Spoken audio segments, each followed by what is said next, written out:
Hello साथीहरू, नमस्ते, राधे राधे। हजुरहरू सन्चै हुनुहुन्छ होला, म पनि सन्चै छु। मैले चाहिँ यो भिडियो बनाएको किन भनेपछि आज चाहिँ मलाई चाहिँ मेरो बुढाको चाहिँ धेरै नै याद आइरहेको थियो। सँगै त म बसेको त धेरै वर्ष नै भयो, नबसेको चाहिँ उहाँले चाहिँ अर्को बिहा गरिसक्नु भएको थियो क्या। त्यही भएर म उसँग चाहिँ बसेको थिएन। मैले चाहिँ आफ्नो काम गरेर नै बसिरहेको थिएँ गुजरातमा।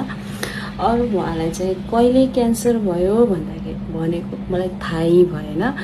त क्यान्सर त भएको तर बित्नु भएको भन्ने कुरा पनि मलाई कसैले नै थाहा दिनु भएन। तर एक कुरा मलाई यस्तो सोच आउँछ कि मलाई त्यो कुराहरू थाहा दिनु भएन। अब मेरो एउटा छोरा छ है। अब पहिला त मलाई मेरो बुढाले राम्रोसँग भेट्न पनि दिनुहुन्थेन कि मेरो छोरालाई। तर म लुकेर भए पनि उसँग भेट्थेँ कि। तर उसको क्यान्सर भएको भनेर थोडा बहुत सुनेको थिएँ। तर मैले दिदीसँग चाहिँ कन्ट्याक्ट गरेको थिएँ। अब उहाँले चाहिँ अब मैले 1-2 वर्ष भएको थियो कुरा नगरेको।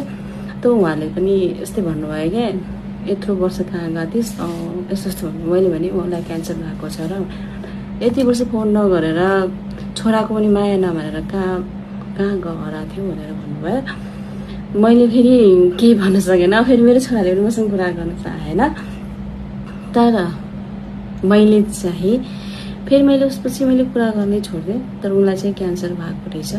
अरू बितिसक्नु पनि भएको रहेछ क्या क्यान्सर भएर।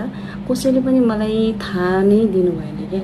अब जब मलाई थाहा भयो मेरो छोराको जरुरत छ, अब उसलाई मैले नहेरेसम्म कसले हेर्छ भन्ने सोचेर फेरि म उसँग कन्ट्याक्टमा आएँ।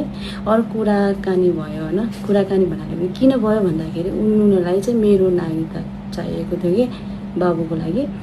त्यहाँबाट फेरि मेरो खोजीगारी भयो। त फेरि म उसमा कन्ट्याक्टमा आएर फेरि मेरो बाबुसँग म कुरा गर्न लागेको।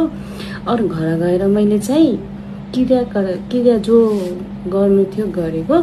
फेरि समाजहरूले के भन्यो भनेपछि यो चाहिँ सम्पत्ति खानको लागि गर्नको लागि आएको हो भनेर भन्थे कि।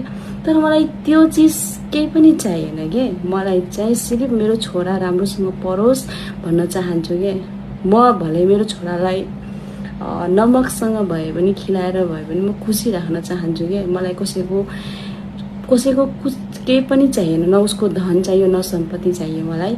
यति भन्छ कि मतलब उसको सम्पत्ति खानको लागि म आएको भनेर भन्छु कि। म यति पनि भन्न चाहन्छु कि मैले कसैको सम्पत्ति खानको लागि होइन। तर मेरो यो छ कि मेरो छोराको लागि एउटा